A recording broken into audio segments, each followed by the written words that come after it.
Hello check. Hello. Okay.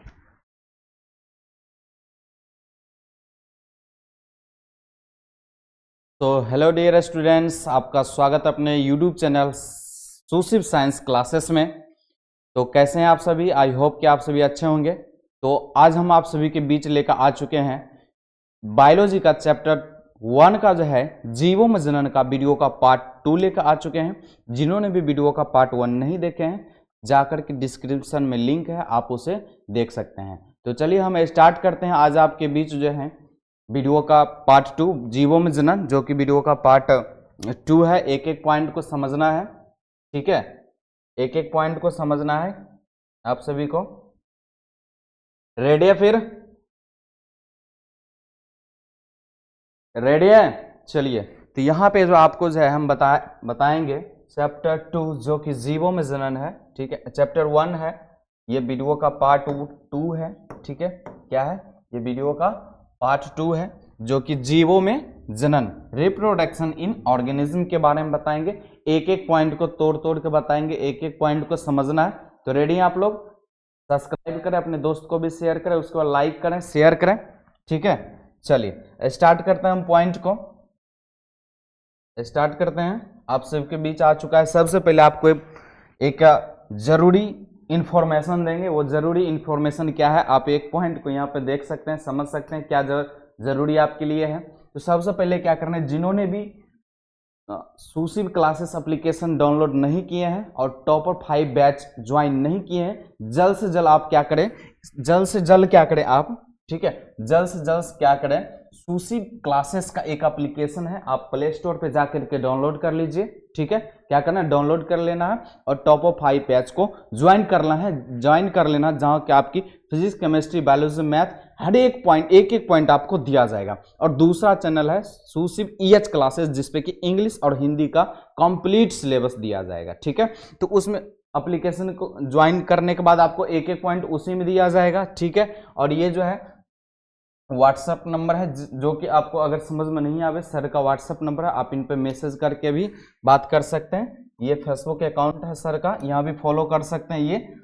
ये Instagram account है, यहाँ पर भी आप फॉलो कर सकते हैं। और ये सुशिव क्लासेस एप्लीकेशन है। एक एक पॉइंट को समझना, क्या है, एक एक पॉइंट को समझना है। सुशिव क्लासेस को भी आप क्या कर सकते हैं, सब्सक्राइब कर लीजिए, ठीक है? ये सर का वेबसाइट है। तो एक एक पॉइंट को क्या करना है, हर एक चीज को फॉलो कर लेना है, सुशिव क्लासेस का एप्लीकेशन डाउनलोड कर लेना है और क्या करना है, आपको टॉप ऑफ 5 बैच को ज्वाइन कर लेना है। फिर वहां से आप क्या कर सकते हैं, कंप्लीट सिलेबस, कंप्लीट बैच को ज्वाइन करके अपना पढ़ाई कंप्लीट कर सकते हैं। रेडी? फिर बढ़े आगे।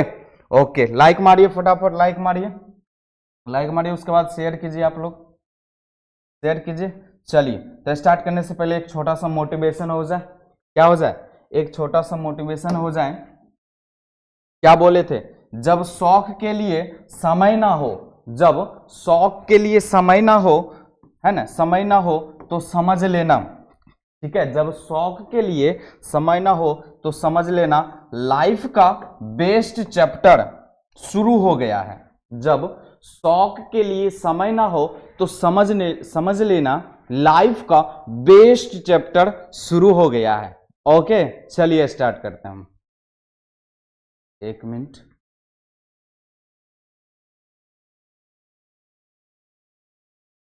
एक मिनट, बैटरी इज लो।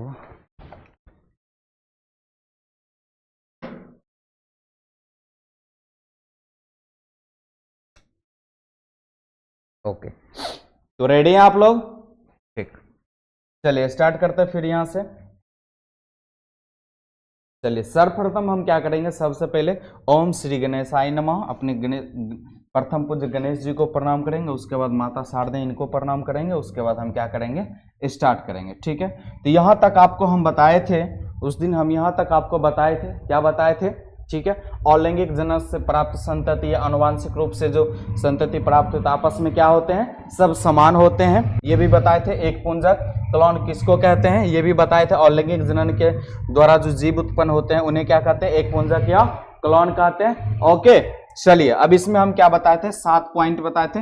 विखंडन, मुकुलन, एक एक पॉइंट को समझना, ये बताए थे। अपखंडन, पूर्ण जनन, बीजाणु जनन, जेम्यूल्स का निर्माण, पूटी भवन, कायकवन। आज हम इस वीडियो में एक एक पॉइंट को हम क्या करेंगे, इसको तोड़ेंगे। जिन्होंने भी वो वीडियो नहीं देखे हैं पार्ट 1, जल्द से जाकर डिस्क्रिप्शन में लिंक है, आप जाकर के वहां से देख लीजिए फास्ट में, ठीक है, देख लीजिए, फिर ये एक एक पॉइंट समझ में आएगा, ठीक है, देख लीजिए, फिर ये एक एक पॉइंट समझ में आएगा आपको। रेडी है? चलिए स्टार्ट करते हैं हम।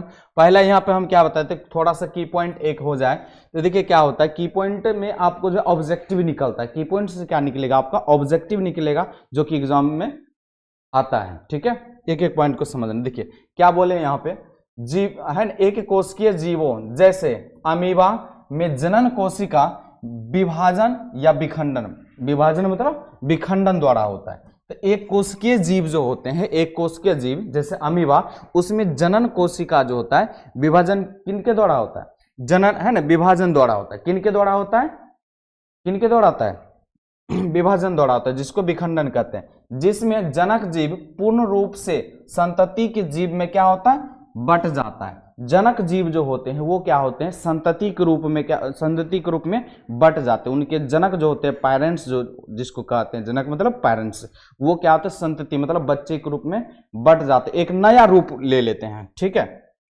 शेष कोई भाग मृत, इसका कोई भी भाग जो है ना नहीं बचता है ना, मृत भाग नहीं बचता, इसका कोई भी भाग नहीं बचता है। तो अतः एक कोशिकीय जीवों को है ना, अतः एक कोशिकीय जीवों की प्राकृतिक मृत्यु नहीं होती है। एक कोशिकीय जीव की प्राकृतिक मृत्यु नहीं होती है, क्योंकि आपको पता है वो अपना नया नया क्या करते हैं, नया नया रूप, नया नया पॉइंट, उसमें क्या करते हैं, एक टूट कर नया नया जीव संतति उत्पन्न होते रहते हैं, ठीक है। तो देखिए क्या क्या होता है, इसलिए अमीबा को है ना, इसलिए अमीबा जैसे एक कोशिकीय जीवों को क्या कहा जाता है, अमर कहा जाता है। इसलिए अमीबा जैसे जीव जो होते हैं उसको क्या कहा जाता है, अमर कहा जाता है।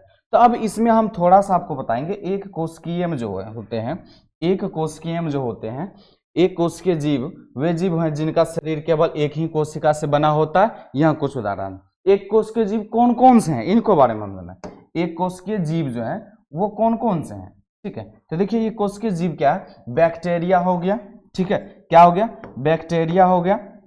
उसके बाद आर्किया हो गया, बैक्टीरिया का, तो बैक्टीरिया एक है ना, एक कोशिकीय जीव है, लगभग जो लगभग हर जगह पाए जाते हैं। बैक्टीरिया एक कोशिकीय जीव है जो कि लगभग कहाँ, हर जगह पाए जाते हैं, ठीक है। उसके बाद हो गया आर्किया हो गया, आर्किया भी एक कोशिकीय जीव है जो अत्यधिक गर्म और अम्लीय वातावरण में होते हैं। आर्किया जो होते हैं कहाँ होते हैं, अत्यधिक गर्म और है ना अम्लीय वातावरण में पाए जाते हैं, ठीक है। उसके बाद है प्रोटोजोआ, कहाँ है, प्रोटोजोआ एक कोशिकीय जीव है जो कि जलीय वातावरण में पाए जाते हैं। कहाँ पाए जाते हैं आर्किया, प्रोटोजोआ है ना, जलीय वातावरण में पाए जाते हैं। उसके बाद हो गया ईस्ट, हो गया ईस्ट एक कोशिकीय जीव है जो कि फंगस के राज्यों में पाए जाते हैं। ईस्ट भी क्या है, एक कोशिकीय जीव है, वो फंगस के राज्य में पाए जाते हैं, ठीक है। उसके बाद आ गया अमीबा, अमीबा एक कोशिकीय जीव है जो जलीय वातावरण में पाए जाते हैं। अमीबा कहाँ पाए जाते हैं, जलीय वातावरण में पाए जाते हैं। यहाँ पे कुछ पॉइंट हम दिए ताकि आपको याद रहे, अगर पूछा जाए एक कोशिकीय जीव कौन कौन से होते हैं तो आप ये बोल सकते हैं, bacteria, archaea, protozoa, east, amoeba, paramecium, ये सभी होते हैं,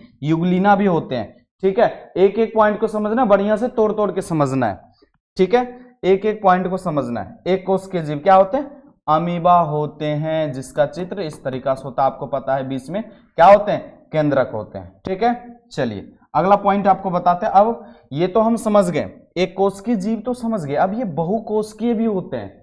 एक कोशिकीय होते, बहुकोशिकीय भी होंगे। बहुकोशिकीय क्या होते हैं, इसको समझना। देखिए तो बहुकोशिकीय जीव जो होते हैं, बहुकोशिकीय जीवों में विशिष्टकृत अलग अलग अंग से उत्पन्न कोशिकाओं द्वारा, अलग अलग अंग से विशिष्टकृत अलग अलग अंगों द्वारा उत्पन्न कोशिकाओं का क्या करता है, निर्माण करता है, तथा जनक जीर्णा अवस्था की ओर अग्रसित करता है। ताकि जनक जो है जीर्णा अवस्था मतलब बुढ़ापा की ओर जाते हैं, किन की ओर जाते हैं, बुढ़ापा की ओर अग्रसित हो जाते हैं, और क्या होते हैं, मृत्यु को प्राप्त हो जाते हैं। बहुकोशिकीय में क्या होते हैं, इनमें जो बहुकोशिकीय में जनक होते हैं वो क्या करते हैं, धीरे धीरे अपने जो है जीर्णा अवस्था की ओर बढ़ते हैं। जनन के बाद जीर्णा अवस्था की ओर जनन आगे होते हैं, और ये अग्रसित होकर के क्या होते हैं, बूढ़ा होकर के क्या होते हैं, लास्ट में मर जाते हैं। तो इनमें कौन क्या क्या आते हैं, इनके बारे में देखना है। जैसे कि देख सकते हैं इनमें कौन कौन सा, ये कौन कौन सा आते हैं, फूल आते हैं, उसके बाद क्या हो गया, जानवर हो गया, मनुष्य आ गया, कीड़ा मकोड़ा हो गया, ये सभी आते हैं। ये सभी किस में आते हैं, ये सभी किस में आते हैं, बहुकोशिकीय में आते हैं। किस में, बहुकोशिकीय में आते हैं। अब इसमें एक एक पॉइंट को समझना है। अब इसमें भी आपको एक पॉइंट हम लेकर आए, पौधा। हम क्या बोले थे, पौधा आते हैं। कौन आते हैं, पौधा आते हैं। तब पौधा तो आपको पता है, पेड़ पौधे, हरे पेड़ पौधे जो भी होते हैं कहाँ, झाड़िए जंगल में पाए जाते हैं, है ना।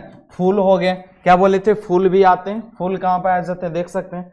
फूल क्या है, विभिन्न प्रकार के फूल जो पौधे में प्रजनन करने में क्या करते हैं, मदद करते हैं। उसके बाद एक मॉस होते हैं जो छोटे, जो जमीन पर उगते हैं और अपने आसपास के वातावरण के अनुकूलन करते हैं, ठीक है, जो को मॉस कहते हैं। उसके बाद आ गया क्या, मानव हम बोले थे, जानवर बोले थे, क्या है ना, जानवर जो होते हैं, जानवर हो गया, मानव हो गया। ये सभी किस में आते हैं, बहुकोशिकीय में आते हैं। किस में आते हैं, ये सभी किस में आते हैं, बहुकोशिकीय जीव में आते हैं। किस में आते हैं, बहुकोशिकीय में आते हैं। अगर पूछा जाए आपको बहुकोशिकीय जीव का उदाहरण क्या है, तो एक एक पॉइंट को इस तरीके से आपको क्या करना है, बताना है, ठीक है। लाइक मारते जाइए, एक एक पॉइंट समझ में तो लाइक मारते जाइए और एक एक पॉइंट को लिख लीजिए ताकि समझ में आवे आपको एग्जाम में, ठीक है। एग्जाम में लिखना है, एक एक पॉइंट को समझना है और लिखना है, ठीक है। बढ़े आगे, रेडी फिर, ओके।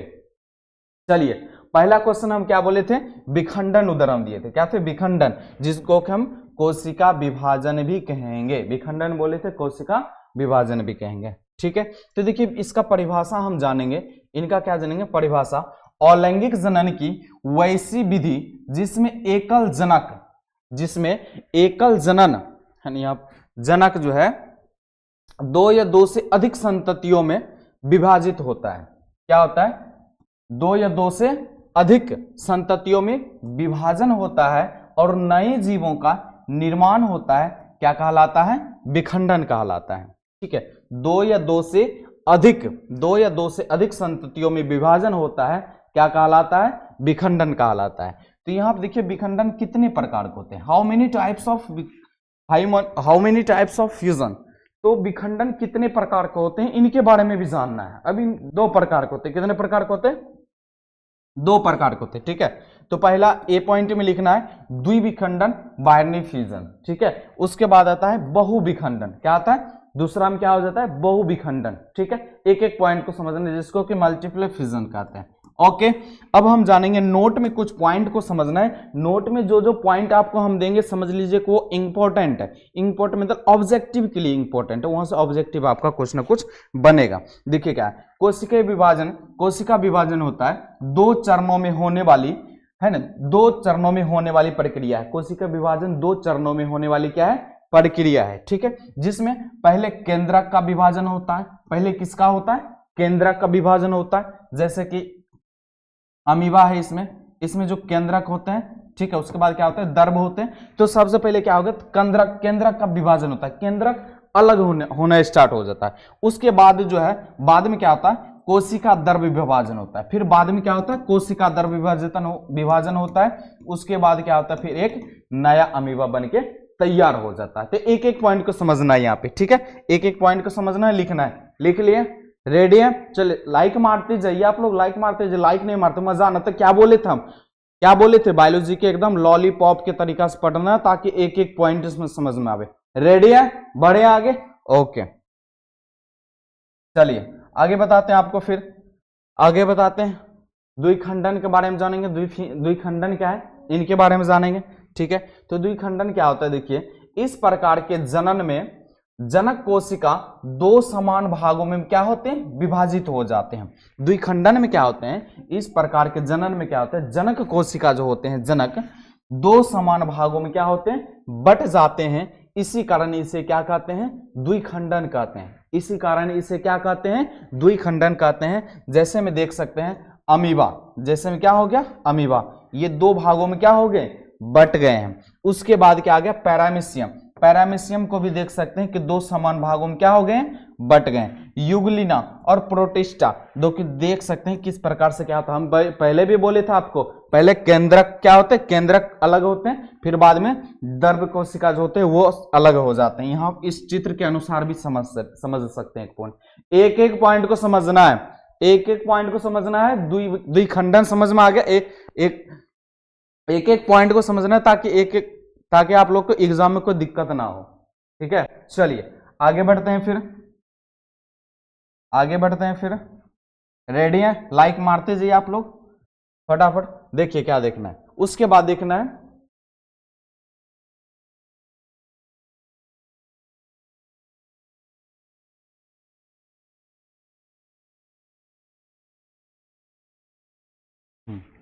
चलिए उसके बाद देखना है बहुखंडन देखना है। क्या देखना है?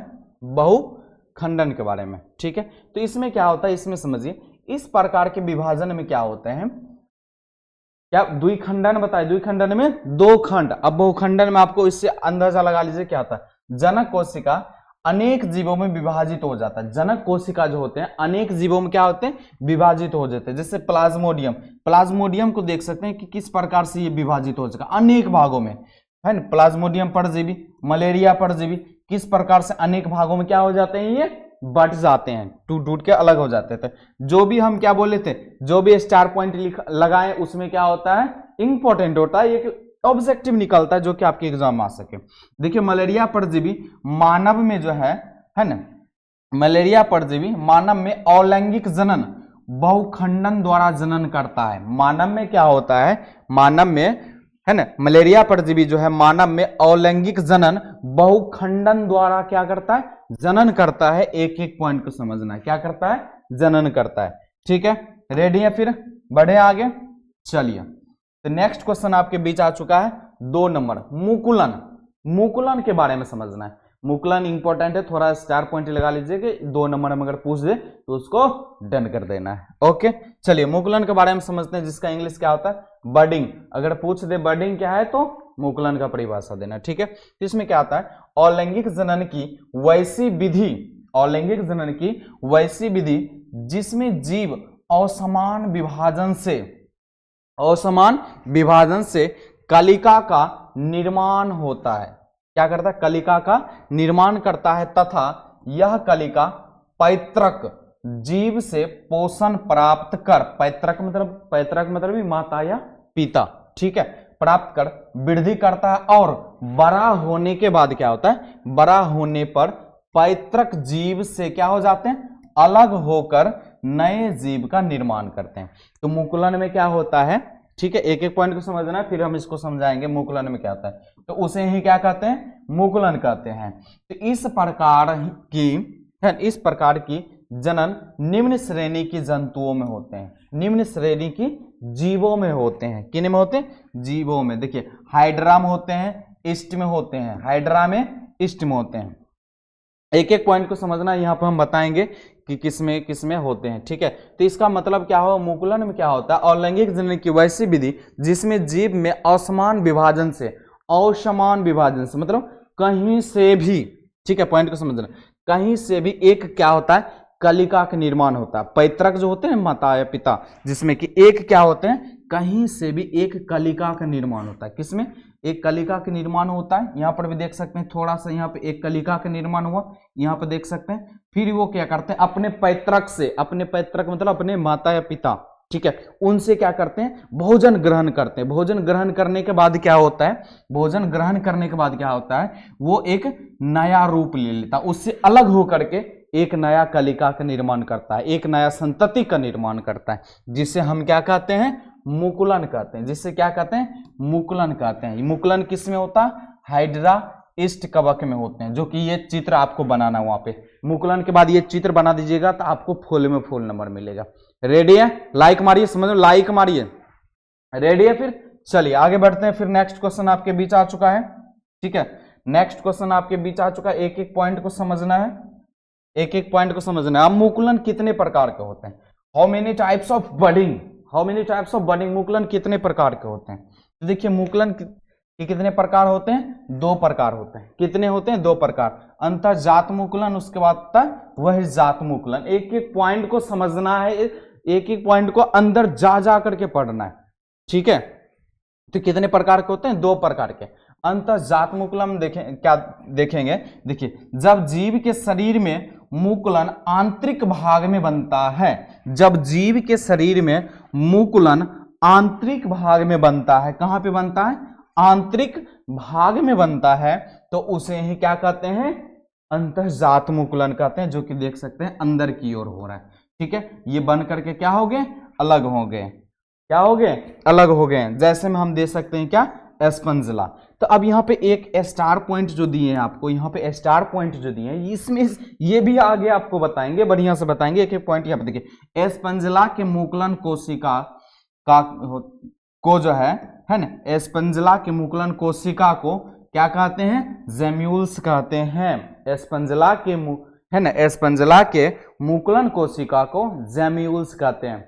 ओके, ये आगे भी बताएंगे, और ये ऑब्जेक्टिव में अगर पूछा जाए, एस्पंजला के मुकुलन कोशिका है ना, मुकुलन कोशिका को क्या कहते हैं, जेम्यूल कहते हैं। रेडी है? ओके, शेयर करते जाइए आप लोग, शेयर करते जाइए, लाइक मारिए फटाफट।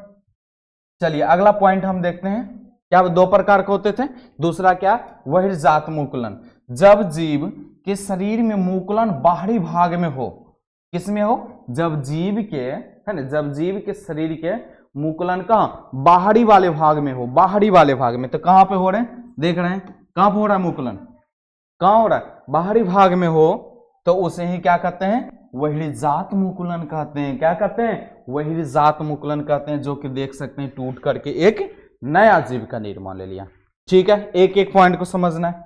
चलिए आगे बढ़ते हैं, आगे बढ़ते हैं। फिर अब अगला क्वेश्चन आपका यहाँ पे जो है, अगला क्वेश्चन 3 नंबर का, उसमें जो 7 को पॉइंट लिखा था उसी में से अगला 3 नंबर है, अपखंडन या पुनर्जनन, अपखंडन या पूर्ण जनन। ठीक है, तो इसमें हम क्या समझेंगे, इस प्रकार के जनन में है ना, इस प्रकार के जनन में जीवों का शरीर का जो है, जीवों का शरीर है ना, जीवों का शरीर किसी कारणवश 2 या 2 से अधिक भागों में बंट जाता है।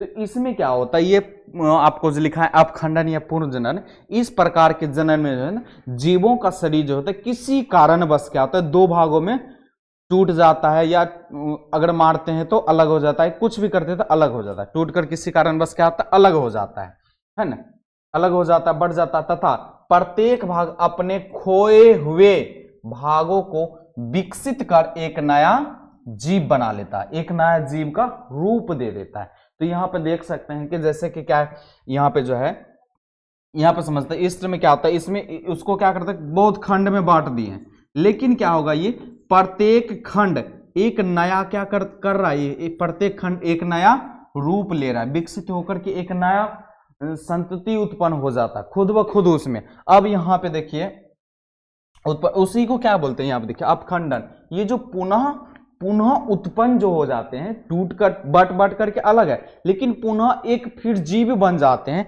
उसी को क्या कहते हैं, पूर्ण जनन। पूर्ण जनन, रीजनरेशन, रीजनरेशन समझ में आना, रीजनरेशन, एक एक पॉइंट को समझ रहे हैं, इंग्लिश से भी समझ सकते हैं, या पूर्ण जनन। ठीक है, तो अब देखिए पुनः जन्म, ये भी बोल सकते हैं, लेकिन यहाँ पे देखिए ये गिरगिट है, क्या है, गिरगिट, गिरगिट का जिसको छिपकली कहते हैं। ठीक है, इसमें क्या होगा, इसका पूंछ वाला भाग आप देखे होंगे, आप लोग खेलते होंगे या मारे होंगे उसको, तो पूंछ वाला भाग उसका क्या होता है, कट जाता है। कटने के बाद क्या होता है, वो पुनः स्वतः यहाँ से एक नया पूंछ बन जाता है, तुरंत नहीं बनता लेकिन बन जाता है, तो उसे क्या कहते हैं, पुनर्जनन कहते हैं। एक एक पॉइंट को समझना है, रेडी है फिर, चलिए ओके आगे बढ़ते हैं, आगे बढ़ते हैं, एक एक क्वेश्चन को समझना है, एक एक पॉइंट को समझना है। ठीक है, बीजाणु जनन, अब हम क्या देखेंगे, चौथा है बीजाणु जनन किसको कहते हैं। ठीक है, तो बीजाणु जनन में क्या आता है, निम्न श्रेणी के जीवों जैसे शैवाल, कवक है ना, कवक में बीजाणु का निर्माण इस विधि द्वारा होता है। किसमें, निम्न श्रेणी के जो जंतु होते हैं, निम्न श्रेणी के जो जीव होते हैं, उसमें क्या होता है, जैसे कि शैवाल हो गया, कवक हो गया, वो किससे, बीजाणु जनन के द्वारा होता है।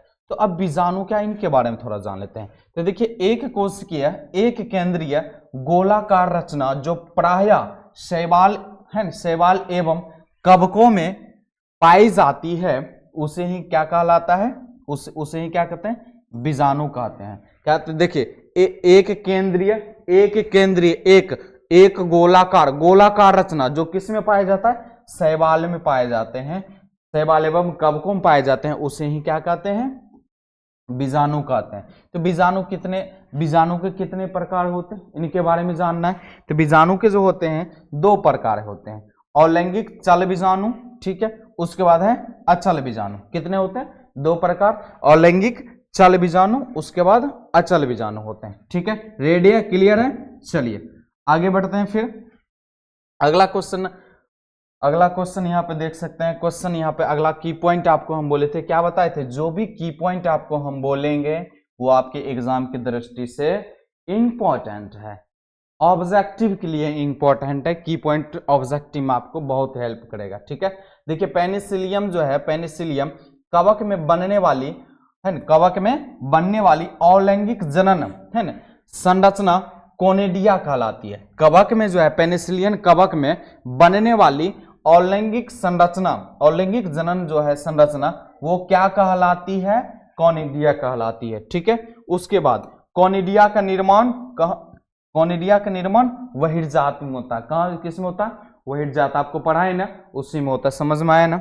ठीक है, देखिए पेनिसिलियन कवक से सबसे पहले प्रतिजैविक पेनिसिलियम अलेक्जेंडर फ्लेमिंग के द्वारा जो है ना, किसमें? पेनिसिलियम अलेक्जेंडर फ्लेमिंग के द्वारा जो है 1998 में किया गया था। कब किया गया था? 1998 में किया गया था। इसका एक एक पॉइंट को समझना, की पॉइंट को तो लिख ही लीजिए, की पॉइंट को आप लिख ही लीजिए। ठीक है, की पॉइंट को लिख ही लीजिए, एक एक पॉइंट को समझना है, बढ़िया से समझना है। ठीक है, चलिए जेम्यूल्स का निर्माण।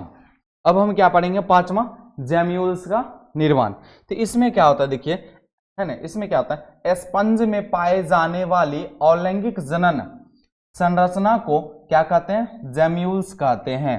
ठीक है, स्पंज में जो है, स्पंज में पाए जाने वाली अलैंगिक जनन संरचना को क्या कहते हैं? जेम्यूल्स कहते हैं, जो कि देख सकते हैं पूरा इमेज बड़ा करके आपको बताया गया है। जेम्यूल्स इन स्पंज, जेम्यूल्स इन स्पंज, स्पंज में क्या है? जेम्यूल्स का निर्माण होता है। ठीक है, तो अब यहाँ पे एक पॉइंट समझना है। हम क्या बोले थे?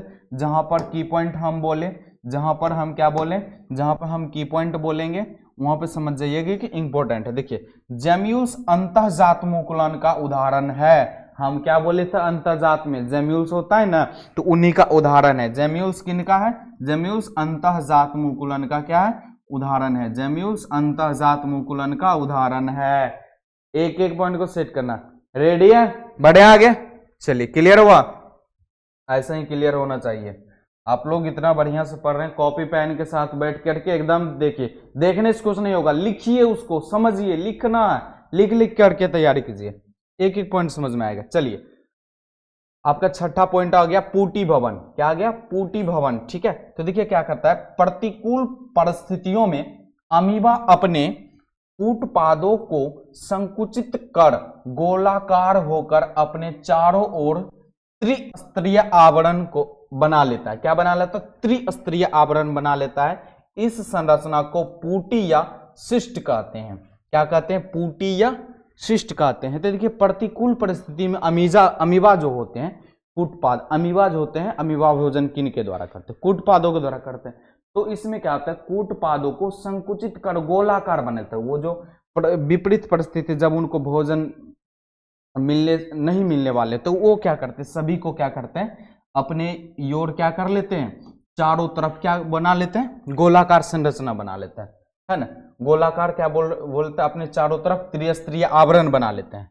क्या बना लेते हैं? गोलाकार त्रिस्तरीय आवरण चारों तरफ बना लेते हैं, तो जिसे क्या कहते हैं? पूटी या शिष्ट कहते हैं। ठीक है, एक एक पॉइंट को समझना, जिसे क्या कहते हैं? पूटी या शिष्ट कहते हैं। ठीक है, तो अब देखिए की पॉइंट में आपको हम यहाँ पे क्या बोले हैं? अनुकूल परिस्थितियों आने पर पूटी में बहुखंडन होता है। पूटी में क्या होते हैं? बहुखंडन होते हैं, जिससे है ना, जिससे अमीबीय बीजाणु या है ना, अमीबीय बीजाणु या सिडोपोडियम स्पोर का निर्माण होता है। किसका निर्माण होता है? बीजाणु या तो एस्डियो है ना, सिडोपोडियो स्पोर का क्या होता है? निर्माण होता है। स्पोर का निर्माण होता है तथा इसमें परिकीर्णन एवं बीजाणुओं के अंकुरन से नए जीव का निर्माण होता है। किसका निर्माण हो जाता है? इसमें नए जीव का निर्माण होता है। ठीक है, नेक्स्ट आपका है पूटी का निर्माण अपनी सुरक्षा, क्षति से बचाव एवं सूक्ष्म है ना, सूक्ष्म को रोकने के लिए जो अपना गोल आवरण बना लेते हैं, त्रिस्तरीय गोल आवरण जो चारों तरफ से घेर लेते हैं, नहीं करता। पुटी का निर्माण क्या करता है? अपनी सुरक्षा, क्षति, बचाव एवं सूक्ष्म है ना सूक्ष्म कण को रोकने के लिए क्या करते हैं? चारों ओर अमीबा अपना बचाव के लिए त्रिआवरण बना लेते हैं। ठीक है, क्या बना लेते हैं? त्रिआवरण बना लेते हैं। तो छठा पॉइंट आपको क्लियर हो गया होगा। एक एक पॉइंट को लिखना है, जब तक लिखिएगा नहीं समझ में नहीं आएगा। ठीक है, तो चलिए आपका नेक्स्ट पॉइंट आ चुका है काय का प्रवर्धन, है ना। काय का प्रवर्धन, इसके बारे में जानेंगे। इसको हम दो तरीका से काय का प्रवर्धन या काय का प्रवर्ध या प्रोपोयुग्ल कहेंगे। ठीक है, तो वो हर एक चीज को हम जानेंगे बढ़िया से। देखिए, पादपों के कायिक भाग जैसे जड़, तना, ठीक है, पत्ती इत्यादि द्वारा नए पादपों का जो नए पादपों के निर्माण की प्रक्रिया को ही काय का प्रवर्धन कहते हैं। पादपों के भाग पादपों के काय का भाग, जैसे काय का भाग क्या होते हैं? जड़ हो जाते हैं, तना हो जाते हैं, पत्ती हो जाते हैं। ये सभी के द्वारा जो होता है पादपों का निर्माण की प्रक्रिया को क्या कहते हैं? काय का प्रवर्धन। मतलब ये सभी के द्वारा क्या होता है? एक नया पौधा बन जाता है। किन के द्वारा? जड़ काट करके लगा देते, तना काट करके लगाते, पत्तियों से भी एक नया पौधा का निर्माण होता है, जिसे हम काय का प्रवर्धन कहते हैं। ओके, क्लियर है यहाँ पर आपको? चलिए, या अथवा हम दूसरे तरीका से देख सकते हैं, कायिक प्रवर्धन या प्रोपोयुग्ल। देखिए, कायिक प्रवर्धन में भाग लेने वाली पादप संरचनाएं जैसे है ना कायिक प्रवर्धन में भाग लेने वाले संरचनाएं कौन कौन? जैसे तना, है ना, जड़, तना, है ना, पत्ती कायिक प्रवर्धन कहलाती है। तो इसको इस तरीका से आप बोल सकते हैं, इस तरीका से बोल सकते हैं, कायिक प्रवर्धन में भाग लेने वाली पादप संरचनाएं जैसे जड़, तना, पत्ती क्या कहलाएंगे? कायिक प्रवर्धन कहलाएंगे। क्या कहलाएंगे? कायिक प्रवर्धन कहलाएंगे। ओके, नोट में पॉइंट को देखना है। यहाँ पर नोट में कौन सा पॉइंट आया है, क्या बोले थे? नोट में जो बोले इंपॉर्टेंट है। देखिए, कायिक प्रवर्धन में है ना, कायिक प्रवर्धन में दोनों जनक भाग नहीं लेते हैं, अतः यह एक अलैंगिक जनन है। कायिक प्रवर्धन में दोनों जनक भाग नहीं लेते हैं, तो अतः यह कौन सा कहलाएगा? अलैंगिक जनन कहलाएगा। कौन सा जनक कहलाएगा? अलैंगिक जनन कहलाएगा। ठीक है, क्लियर हुआ आपको? एक एक पॉइंट क्लियर हुआ। आई होप कि एक एक पॉइंट आपको ये सातों पॉइंट समझ में आया होगा। जो भी बता एक एक पॉइंट समझ में आया होगा। तो ये वीडियो का पार्ट 2 था, पार्ट 1 डिस्क्रिप्शन में है, जाकर देख ले। आगे आपको वीडियो का पार्ट 3 मिलेगा। कंटिन्यू बने रहें, टॉप ऑफ 5 बैच को ज्वाइन कर लें, ताकि आपको कंप्लीट सिलेबस वहाँ पे मिल सके, कंप्लीट तैयारी हो सके। सो धन्यवाद।